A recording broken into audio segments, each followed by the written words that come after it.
Good morning. हम लोग बात कर रहे थे रीड साइंस फिजिक्स पोर्शन की। अब लेक्चर 4 अपन बात करेंगे। पिछले लेक्चर में अपन ने एवरेज स्पीड औसत चाल से रिलेटेड क्वेश्चंस डिस्कस किए थे, उसके ऊपर कुछ एमसीक्यूज बात की थी। अब हम 1D मोशन को आगे कंटिन्यू कर रहे हैं ना। 1D मोशन को चल रहा है, उसमें एवरेज स्पीड टॉपिक आया था, वो अपन ने कवर कर लिया। अब हम बात करेंगे नेक्स्ट औसत चाल के बाद जो है सेकंड जो है उसे हम बोलते हैं तत्क्षणिक चाल। कौन सी चाल बोलेंगे उसे? तत्क्षणिक चाल।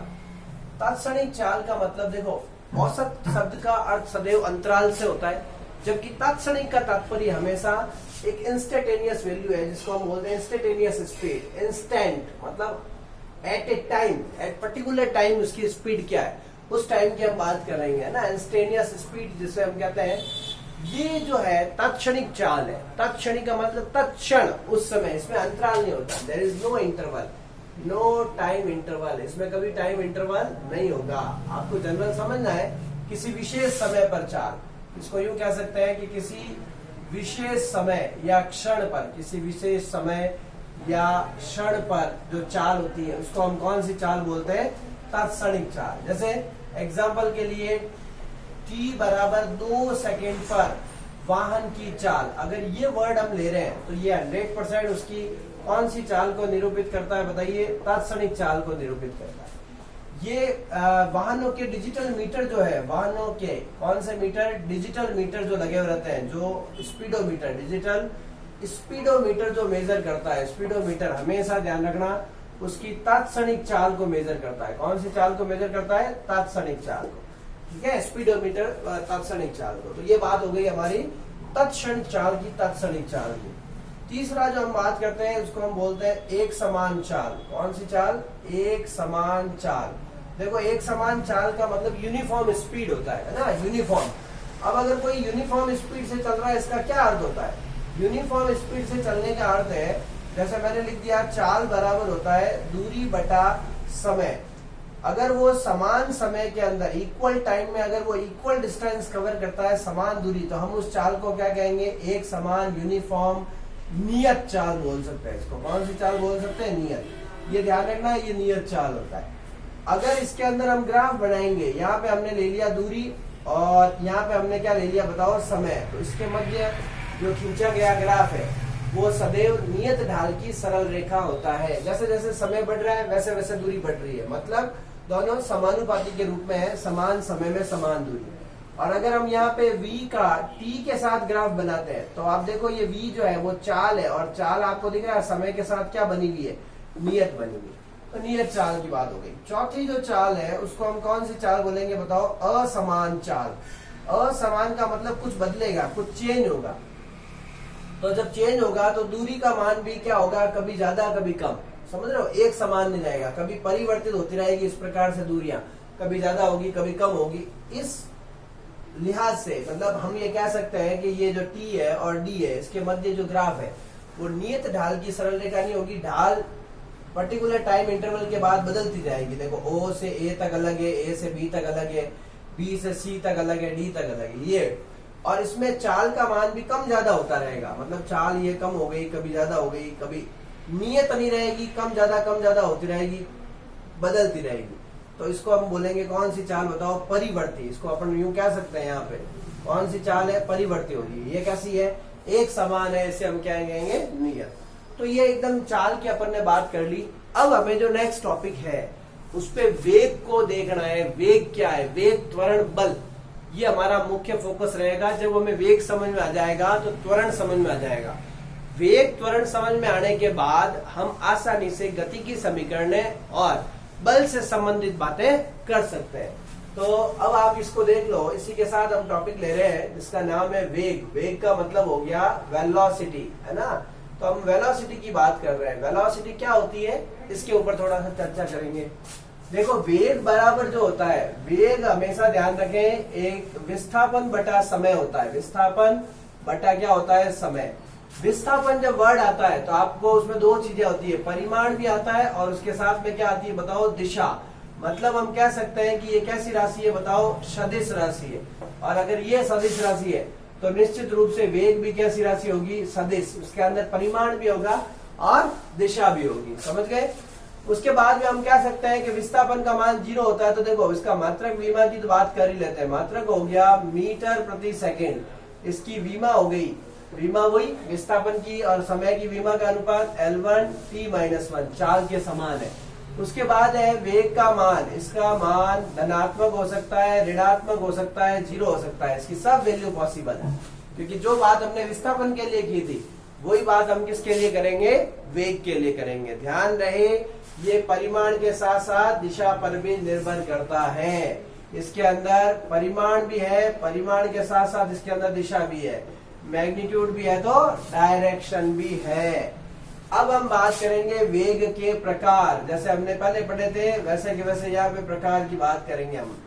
वेग के प्रकार के अंदर वही आपके कितने प्रकार होंगे बताइए, 4 प्रकार होंगे जो अभी हम पढ़ चुके हैं उसी टाइप से। सबसे पहला जो हो गया वो औसत, दूसरा नंबर जो प्रकार होगा उसको हम बोलेंगे तात्क्षणिक, तीसरा होगा जिसको बोलेंगे एक समान, और चौथा जो होगा उसको हम बोलेंगे असमान। ये 3 और ये टोटल 4 वेग के ये प्रकार हो गए। जनरली आपको शॉर्ट में मैं बता दूंगा कि ये क्या क्या है, ताकि हमें त्वरण समझ में आ जाए, और त्वरण समझ में आ गया तो हमें बल समझ में आएगा। और वेग बदलेगा, जब वेग परिवर्तित होगा, वेग में परिवर्तन की दर को त्वरण कहते हैं। तो अभी आप देख लीजिएगा कि वेग कैसे परिवर्तित होगा। वेग परिवर्तित होने में 2 फैक्टर्स काम करेंगे, कि या तो परिमाण बदले या 3 फैक्टर्स काम करेंगे, या तो परिमाण बदले या दिशा बदले या दोनों ही बदले। ध्यान रहे इसमें बदलने के 3 तरीके हो सकते हैं। क्या हो सकता है बताओ, परिमाण बदले, परिमाण चेंज हो, या दूसरा नंबर हम क्या कह सकते हैं बताओ, दिशा चेंज हो, दिशा चेंज हो, या तीसरा नंबर ये हो सकता है कि दोनों ही चेंज हो। तो उसके अवस्था में आपका वेग क्या होगा, चेंज होगा। तो अब हम बात करेंगे औसत वेग की। औसत शब्द का तात्पर्य सदैव अंतराल से होता है। औसत का मतलब अंतराल है ना, कुछ बड़ा ग्रुप मिलेगा, टाइम इंटरवल मिलेगा 2 सेकंड से 5 सेकंड के मध्य, तो ये अंतराल की बात होगी। तो उस वक्त आपको अंतराल जो होगा निकालना होगा, उससे आपकी एवरेज वेलोसिटी निकलेगी। ये एक सदिश राशि है। तो हम बात कर रहे हैं सबसे पहले कौन से वेग की बताओ, औसत वेग। वेग और चाल में प्रमुख अंतर अदिश सदिश का है, वी एवरेज। औसत का अर्थ मैंने किससे कहा था, औसत का तात्पर्य सदैव किससे होता है, अंतराल से होता है। अंतराल का मतलब इंटरवल, इंटरवल में डेल्टा लगता है।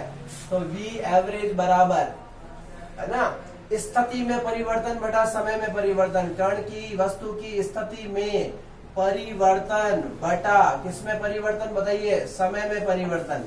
वी एवरेज पे वेक्टर लगेगा सदिश राशि delta x upon delta T, x2 minus x1 upon t2 minus t1। ये विस्थापन है, याद रखें विस्थापन स्थिति पर निर्भर है। किस पर निर्भर है, स्थिति पर निर्भर। तो यहाँ पे स्थिति आ जाएगी, अंतिम स्थिति माइनस प्रारंभिक स्थिति, अंतिम समय माइनस प्रारंभिक समय। ये हो गया आपके एवरेज स्पीड का, एवरेज वेलोसिटी का formula. Change in position divide by change in time. औसत वेग के बाद हम बात करेंगे तत्क्षणिक वेग। कौन सा वेग बताओ, तत्क्षणिक वेग। तत्क्षण, उस टाइम में, एट ए टाइम। इसमें अंतराल नहीं होता, अंतराल जो होगा वो क्या बन जाएगा, विशेष। अंतराल खत्म हो गया, अंतराल के स्थान पे विशेष समय आ जाएगा। इसका मतलब जो डेल्टा है उसको आप 0 की तरफ भेज के डेल्टा को डी बना दो, डेल्टा ट्रांस टू 0 होगा, तो ये डी बन जाएगा। डी का मतलब यहाँ किससे हो जाएगा, अवकलन से हो जाएगा। तो यहाँ पे सूत्र चेंज होगा। तो तात्क्षणिक वेग का सूत्र तत्क्षण v बराबर होता है dx बटा dt, ये सूत्र हो गया। इसका क्वेश्चन क्या बनता है सुनिएगा, स्थिति का, स्थिति जिसको हम बोलते हैं स्थिति x का समय t के सापेक्ष, समय t के सापेक्ष प्रथम अवकलन, समय t के सापेक्ष कौन सा अवकलन बताओ, प्रथम अवकलन तात्क्षणिक वेग या वेग के तुल्य होता है, के बराबर होता है। वापस बोल रहा हूं, the first differentiation of position with respect to time, क्योंकि इसमें डेल्टा आया, इंटरवल है, इसमें पर्टिकुलर है डी। तो first differentiation of x with respect to time is equal to the instantaneous velocity. Okay, तो ये हो गई हमारा सूत्र है, ये काम का है, ध्यान रखें इसको क्वेश्चन के रूप में। थर्ड जो बात है वो हम पहले वाली बात करेंगे, एक समान वेग नियत वेग। अब आप देखिए वेग जो होगा एक समान, वो पहले वाली बात हो गई। अगर हम यहाँ पे समय ले लिया और यहाँ पे मैंने क्या ले लिया, विस्थापन, स्थिति कुछ भी ले ली, विस्थापन, तो इसमें समान रहने के कारण नियत ढाल की सरल रेखा होगी। और वेग जो है नियत है तो उसका ग्राफ जो होगा इस टाइप से आएगा, जो हमने पहले पढ़ाया था। इसमें वैल्यू पॉजिटिव में भी हो सकती है, नेगेटिव में भी हो सकती है। चौथी जो है उसको हम क्या बोलेंगे बताओ, असमान वेग। वो पहले की तरह ही होगा, इसमें बदलेगी, स्थितियां बदलेगी और चाल का मान मतलब वेग का मान भी क्या होगा, बदलेगा। यहाँ पे लिख दिया मैंने वेग और यहाँ पे लिख दिया मैंने समय, यहाँ पे वो परिवर्तित हो जाएगा पूर्व की भांति। तो वेग जब बदलेगा तभी तो त्वरण उत्पन्न होगा। और वेग बदलने के कारण मैंने आपको बदलाया, परिमाण बदले, दिशा बदले या दोनों ही बदले। ओके, तो इसमें आप 3 चीजें लिख सकते हो, परिमाण चेंज हो, दिशा चेंज हो, दोनों ही चेंज हो। अब आप देखिए वेग आपके कंप्लीट हो गया। अब वेग जब कंप्लीट हो गया तो अब हम बात करेंगे किसकी, बताइए, त्वरण की, है ना। जैसे एक न्यूमेरिकल लेना चाहें तो भी हम यहाँ पे ले सकते हैं, कोई बड़ी बात नहीं है। चाल के न्यूमेरिकल हमने कर ही लिए, जैसे एक वेग का न्यूमेरिकल कर लेते हैं, है ना। एक छोटा सा न्यूमेरिकल ले लेता हूँ आप लोगों के लिए और उसके बाद हम आगे बात करते हैं। क्वेश्चन है, किसी कण की स्थिति x का मान निम्न है, x बराबर 2t + 1 मीटर, ये एक फलन के द्वारा दिया गया है। 2t + 1, जहां t क्या है, समय, जहां t हो गया आपके क्या, बताइए, समय। तो निम्न की गणना करो, ज्ञात करो। आपको अलग अलग चीजें ज्ञात करनी। पहला, प्रारंभिक अवस्था में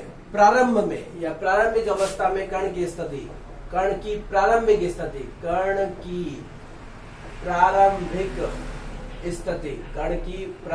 स्थिति।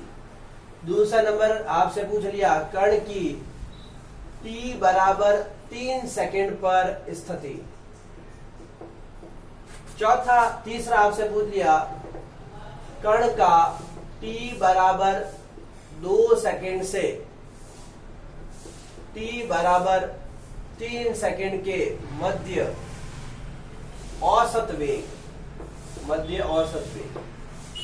चौथा, कण का तत्क्षणिक वेग। ये 4 प्रश्न आपके इसके अंदर आ गए। मान लीजिए एकदम सरल सवाल है, बिल्कुल आराम से देखिएगा। कण की स्थिति आपको जो दिया हुआ है उसको लिखें सबसे पहले। गिवन दैट, आपको जो दिया गया है, स्थिति का फलन दिया गया, बोलो क्या है, x बराबर दिया गया है 2t + 1, समीकरण नंबर 1। t क्या हो गया, समय। सबसे पहले पूछा है कण की प्रारंभिक स्थिति। प्रारंभिक का मतलब होता है स्टार्ट, इनिशियल। प्रारंभिक स्थिति में t बराबर 0 सेकेंड होगा। कोई भी चीज स्टार्ट होती है तो t क्या होता है, 0 सेकेंड। तो बताओ t बराबर 0 सेकेंड, ये आप पुट कर दो इसके अंदर। तो बताओ x जो प्रारंभिक आएगी, इनिशियल पोजीशन जो आएगी, 2 × 0 + 1। तो बताइए कण की प्रारंभिक स्थिति में कितने मीटर दूरी पर है, तो आप कहोगे 1 मीटर दूरी पर। चलिए आप लीजिए कण की t बराबर 3 सेकेंड पर स्थिति, कण की t बराबर 3 सेकेंड पर स्थिति। तो बताओ आप क्या करोगे, t बराबर 3 पुट करोगे किसमें, समीकरण 1 में। तो बताओ क्या आएगा, समीकरण 1 से x बराबर, ये हो गया 2, t के स्थान पे क्या रखेंगे हम, बताओ 3 + 1, तो ये कितना हो जाएगा, गुणा करोगे तो 7 मीटर। ठीक है, find the position, initial position at t = 3 second, average velocity between 2 and 3 second. अब आप देखो t = 2 सेकेंड टू 3 सेकेंड्स के बिटवीन आपको एवरेज वेलोसिटी फाइंड आउट करनी है। तो देखो कैसे करेंगे इसको, एवरेज वेलोसिटी फाइंड आउट करने का तरीका देखो। चलिए सेकंड हो गया, अब हम बात करते हैं third, average velocity between t = 2 second to t = 3 second. ये इनिशियल टाइम है, मतलब प्रारंभिक समय है, और ये आपका फाइनल टाइम है। तो आपके पास में फॉर्मूला ऑफ एवरेज वेलोसिटी, औसत वेग का सूत्र जो होता है वी एवरेज बराबर delta x upon delta T. यहाँ होता है एक्स अंतिम माइनस एक्स प्रारंभिक बटा टी अंतिम माइनस टी प्रारंभिक। जल्दी बोलिए यहाँ पे वी एवरेज क्या होगा? एक्स अंतिम मतलब एक्स का वो मान जिसमें टी 3 सेकेंड हो, एक्स प्रारंभिक जिसमें टी 2 सेकेंड हो, नीचे आएगा 3 फिर आएगा 2, अंतिम माइनस प्रारंभिक, अंतिम माइनस प्रारंभिक, ऊपर स्थितियां पोजीशन, नीचे आएगा time. Okay, are you ready? Yes, we average equals to T की जगह 3 रखना है, तो एक्स के मान में टी के स्थान पर 3 रखना है। तो देखो यार 2 इंटू 3 प्लस 1, वेरी इजी। उसके बाद में 2 इंटू 2 प्लस 1, ओके, नीचे आपके ऑलरेडी 1 आ गया। वी एवरेज इक्वल टू बोलो क्या हो जाएगा? 7 माइनस क्या हो गया बताइए? 5 डिवाइड बाई 1, तो इट्स आंसर इज 2 मीटर पर सेकेंड। ये आपकी एवरेज वेलोसिटी हो गई। देखो एवरेज में इंटरवल आता है 2 सेकेंड से लेके 3 सेकेंड के बीच में, बाकी जो स्थितियां थी स्टार्टिंग थी, है ना? तो ये हो गया। फोर्थ क्वेश्चन जो है इसी के अंदर देख रहे हैं हम। फोर्थ क्वेश्चन में कण का तत्क्षणिक वेग, कण का मतलब पार्टिकल का इंस्टेंटेनियस वेलोसिटी क्या होगी? तत्क्षणिक वेग। अब देखो तत्क्षणिक का मतलब होता है इंस्टेंटेनियस वेलोसिटी फाइंड आउट करनी है। v बराबर सूत्र होता है dx अपॉन dt। मैंने आपको बताया भी था ये सूत्र, उसी सूत्र का यूज कर रहा हूं मैं। d अपॉन dt, x की वैल्यू आप पुट अप करो, x गिवन है आपको समीकरण 1 से 2t प्लस 1, इसका अवकलन करना है। आप लोगों के मैथ्स भी है सिलेबस में, अवकलन की जानकारी होगी आपको। d upon dt 2t plus d upon dt किसका बताओ? 1 का। थोड़ी जानकारी मैं दे देता हूँ। अवकलन हमेशा जो फलन जिसके सापेक्ष हो रहा है उसी को होगा, कांस्टेंट को बाहर ले लेंगे। d अपॉन dt, अंदर क्या आ गया? t। देखो इसमें t नहीं है तो आप किसका अवकलन करोगे? इसलिए इसका अवकलन क्या आएगा? 0, क्योंकि फलन नहीं है। अब t का t के सापेक्ष अवकलन, अगर आप t को t के सापेक्ष अवकलन करोगे तो इसकी वैल्यू क्या आएगी? 1। अवकलन का एक सूत्र है, आप लोगों को ध्यान होगा, d upon dx of x की घात n। ये अवकलन का घात सूत्र है, अवकलन का घात वाला सूत्र जो है ना बीज गणितीय, वो होता है n x to the power n minus 1, n x n minus 1। घात आगे आ जाएगी और ऊपर घात 1 क्या हो जाएगी? कम हो जाएगी। अवकलन ना डिवाइड हो रहा है, ब्रेक हो रहा है। तो अगर आप यहाँ पे लिखोगे d upon dt of t की घात 1, तो देखो एक घात आगे t, तो t 1 माइनस 1, तो बताओ क्या हो जाएगा? 1t 0, और किसी संख्या की घात अगर 0 हो तो उसकी वैल्यू क्या होती है? 1, और 1 इंटू 1 क्या होता है? 1। तो ये आपका आंसर हो गया। कुल मिला के इसका अल्टीमेट जो हमारा आंसर निकला वो क्या निकल जाएगा? 2 इंटू 1, आगे 0 आई है तो अल्टीमेटली आंसर आ गया 2 मीटर पर सेकेंड। उम्मीद है कि आपको समझ में आ गया होगा कि भाई वेग के जो प्रश्न हैं वो कैसे पूछे जाते हैं और कौन कौन से फॉर्मूले बनते हैं। अब अगर वेग में परिवर्तन होगा तो 100% आपके त्वरण उत्पन्न होगा। तो हम बात करेंगे अब किसकी बताइए? त्वरण की। ये रफ कर रहा हूं मैं, आपको समझ में आ गया होगा।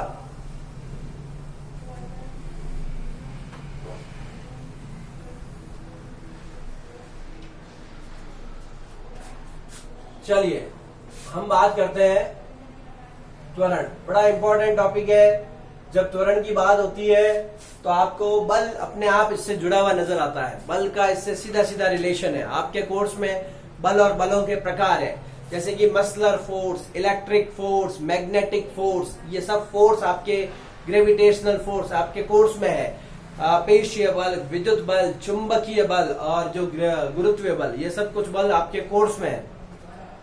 तो हम बल की जब भी बात करेंगे उसमें त्वरण का बहुत इंपॉर्टेंट रोल होगा। एक्चुअली हम जो पढ़ रहे हैं वो रेखीय त्वरण है, लीनियर एक्सेलरेशन है ना? इसको इंग्लिश में एक्सेलरेशन बोलते हैं। एक्सेलरेशन, एक्सेलरेशन का मतलब होता है किसी चीज के वेग में परिवर्तन करना। गाड़ी का एक्सेलरेटर देखा होगा आपने, वो उसके वेग में, चाल में क्या करता है बताओ? परिवर्तन करता है। तो वेग में परिवर्तन की दर को, बहुत सिंपल है, वेग में परिवर्तन मतलब बदलना, वेग का बदलना जरूरी है। परिवर्तन की दर, दर का मतलब होता है फिजिक्स में समय के सापेक्ष कर दर को हम क्या कहते हैं बताओ? एक्सेलरेटर कहते हैं, त्वरण कहते हैं। इसको स्मॉल a द्वारा लिखा जाता है। संकेत। अब वेग आ गया तो देखो यहाँ लिखेंगे हम त्वरण बराबर ऊपर हो गया क्या बताओ, वेग में परिवर्तन बटा क्या हो गया बताओ, समय। ये लीजिए, तो ये आपका त्वरण का सूत्र हो गया, है ना। अब परिवर्तन जो होता है, अब आप किसी चीज में परिवर्तन, आपको पता ही है परिवर्तन क्या हो सकता है, धनात्मक भी हो सकता है, मतलब बढ़ता है, बढ़ना, इसका मतलब क्या होता है, बढ़ना, है ना। और घट भी सकता है, ऋणात्मक भी हो सकता है, इसका मतलब होता है घटना। और शून्य भी हो सकता है परिवर्तन, मतलब एक समान रहना, क्या होना, एक समान, मतलब वेग एक समान है। अगर बढ़ता है तो उसमें ए की वैल्यू क्या होगी, पॉजिटिव, और ऐसी गति को हम क्या बोलेंगे, त्वरित गति। If velocity increases with time then the acceleration is positive and that motion is called as accelerated motion, त्वरित गति, स्पीड बूस्ट अप हो रही है। If the velocity decreases with time then the acceleration will be negative and this type of the motion is called as मंदित या retarded motion। अगर वो कम हो रहा है तो इसको हम मंदित गति बोलेंगे, ठीक है। और अगर हम एक समान रहते हैं, if the velocity doesn't changes with time means there is no acceleration, no changes, इसको अपन एक समान गति बोलेंगे। कौन सी गति बोलेंगे, एक समान गति। तो एक्सेलरेशन की तीन पॉसिबिलिटीज हो गई। तो ये चेंज इन वेलोसिटी है, और वेलोसिटी चेंज होने के कारण देखो ये भी किसके ऊपर निर्भर कर रहा है, परिमाण, और उसके साथ साथ किस पर निर्भर कर रहा है, दिशा। तो सीधी सी बात है, ये कैसी राशि हो गई, सदिश राशि। पहले बोल चुका हूं, मात्रक बोलिए, विमा बोलिए। देखो ए बराबर ऊपर हो रहा है मीटर प्रति सेकेंड, नीचे आ रहा है second, answer it will be metre प्रति सेकेंड स्क्वायर। ओके, इसी का एक एग्जाम्पल होगा, एग्जाम्पल पृथ्वी का गुरुत्वीय त्वरण। पृथ्वी का हम बात करेंगे इसकी, पृथ्वी का गुरुत्वीय त्वरण जिसे हम किससे लिखते हैं, स्मॉल जी से, उसकी वैल्यू 9.8 मीटर प्रति सेकंड स्क्वायर होती है। याद रखनी है अभी तो पृथ्वी का गुरुत्वीय त्वरण, बाद में समझाऊंगा ये क्या है। एक्चुअली इसको ऐसे लिखना चाहिए, 9.8 मीटर प्रति सेकेंड बटा नीचे क्या आएगा, सेकेंड, मतलब एक सेकेंड में इतना परिवर्तन हो रहा है। ये हो गया समय, और ऊपर क्या हो गया बताओ, वेग में परिवर्तन, और यहाँ पे क्या हो जाएगा बताइए, त्वरण। ये है एक सेकेंड में इतना वेग परिवर्तित हो, चाहे बढ़े चाहे घटे, तो उसे हम गुरुत्व त्वरण कहेंगे। अब हम बात करते हैं इसकी विमा की। बोलो ए बराबर, तो ऊपर तो आ जाएगी वेग की m0 l1 t-1, नीचे आएगी t1, सॉल्व करोगे m0 l1 t-2। ये आपके त्वरण से संबंधित बेसिक बात हो गई। एक त्वरण घट भी सकता है, मतलब प्लस भी हो सकता है, माइनस, और it will also be zero. चलिए अब हम आगे कंटिन्यू करते हैं इसी एक्सेलरेशन के टॉपिक को, और इसके अंदर हम बात करेंगे, एक ग्राफ की बात कर लेता हूं, उसके बाद आगे चलेंगे कि त्वरण क्या है ना, कैसे त्वरित होगा उसके भी बारे में बात करेंगे। अगर मैं ये ग्राफ बनाऊं, यहाँ पे मैंने ले लिया, क्या ले लिया यहाँ पे बताइए, समय। ये समय है जो हमेशा बढ़ता है। यहाँ पे मैंने ले लिया वेग, अभी पॉजिटिव डायरेक्शन में है। अगर समय के साथ वेग में वृद्धि, ये ग्राफ, तो यहाँ लिखेंगे हम समय के साथ वेग बढ़ता हुआ, वेलोसिटी इंक्रीजेस विद टाइम। समय के साथ वेग क्या हो रहा है, बढ़ता हुआ। तो इसका मतलब क्या हुआ कि अगर बढ़ रहा है तो ए की वैल्यू क्या होगी, पॉजिटिव होगी। बढ़ रहा है ना, तो ए की वैल्यू पॉजिटिव होगी। और ऐसी गति को हम क्या कहेंगे बताओ, त्वरित गति, एक्सेलरेटेड मोशन। यहाँ ओ से लेके ए तक, है ना, velocity increases with time, then this is called as accelerated. यहाँ से यहाँ तक, ए से बी तक क्या कमेंट करोगे आप, ए से बी तक में आपको लिखना है समय के साथ वेग एक समान है, वेग एक समान नियत है, एक समान या नियत है, मतलब वेग में कोई चेंज नहीं हो रहा है। ओके, अगर कोई चेंज नहीं हो रहा है तो कोई बात नहीं, इस गति को हम बोलेंगे, इसमें ए का मान 0 है तो इसको अपन शून्य त्वरित गति बोलेंगे। शून्य त्वरित गति, ए से बी तक के पोर्शन को ध्यान रहे, ये यहाँ लिखना है, इसके अंदर की बात है, ठीक है। शून्य त्वरित गति है, इसको एक समान गति बोल सकते हैं, uniform motion, zero accelerated motion. अब आपके समय के साथ ये यहाँ आ गया, तो यहाँ क्या लिखेंगे, समय के साथ, यहाँ लिखेंगे समय के साथ वेग में, डाल नीचे आ रही है, वेग में क्या हो रही है, कमी। तो ए की वैल्यू क्या होगी, नेगेटिव होगी। ए की वैल्यू नेगेटिव है, इसका मतलब ये रिटार्डेड मोशन है, इसमें आपके धीरे धीरे स्पीड जो होगी 0 हो जाएगी और इट विल स्टॉप, फाइनली वो क्या हो जाएगा, रुक भी जाएगा। तो एक्सेलरेशन के 3 वैल्यू हो गई, प्लस, 0 और माइनस। तो इसको अच्छे से देख लेना, पता चल जाएगा आपको।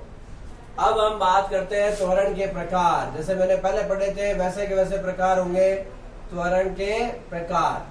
चलिए, त्वरण के प्रकार में सबसे पहला प्रकार बोलिए, तो आपका पहला प्रकार जो होगा वो कौन सा त्वरण होगा, औसत त्वरण।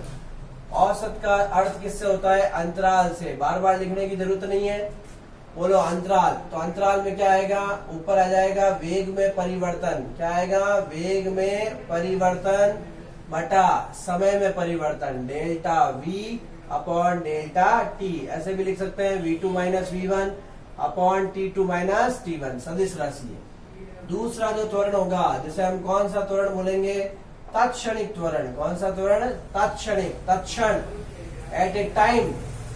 तो इसमें मैंने आपको कहा था डेल्टा के स्थान पे क्या आ जाएगा, डी। तो सूत्र हो जाएगा ए बराबर dv अपॉन dt।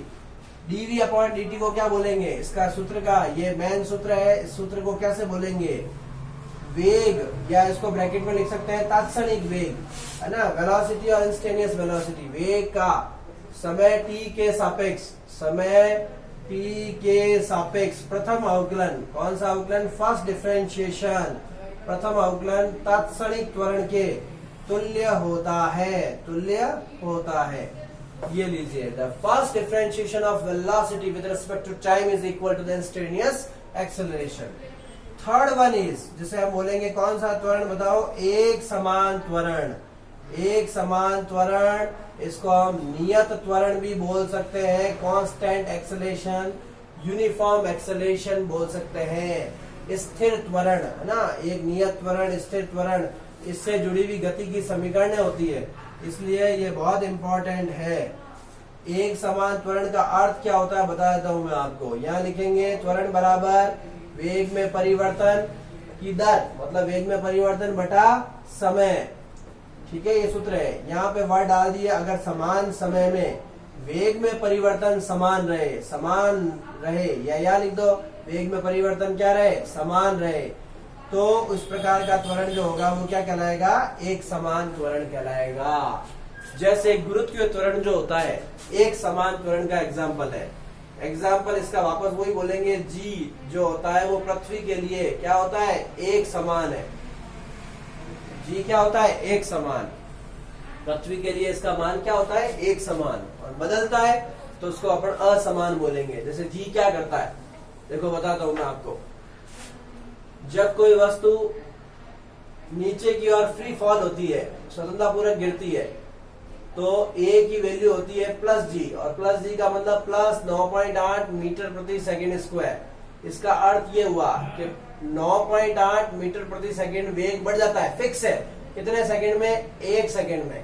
तो ये नियत वृद्धि है। अगर वो नियत वृद्धि होगी वेग में क्या हो गई, नियत वृद्धि हो गई, तो इसको हम बोलेंगे ये आपका कैसा त्वरण हो गया बताओ, नियत त्वरण हो गया। समझ गए, ये नियत या एक समान त्वरण है, फिक्स है कि हर एक सेकंड में उसका वेग इतना बढ़ेगा। और इसी के अपोजिट अगर हम बात करें, इसका उल्टा, फ्री फॉल नहीं करके ऊर्ध्वाधर ऊपर की ओर थ्रो करें, वर्टिकली थ्रोन। अगर ऊर्ध्वाधर ऊपर की ओर फेंका जाए वस्तु को, वर्टिकली थ्रोन अपवर्ड, है ना, तो आपका ए इक्वल टू होता है माइनस जी, गुरुत्वाकर्षण के विपरीत, ये अंडर ग्रेविटी और ये अपोजिट टू द ग्रेविटी।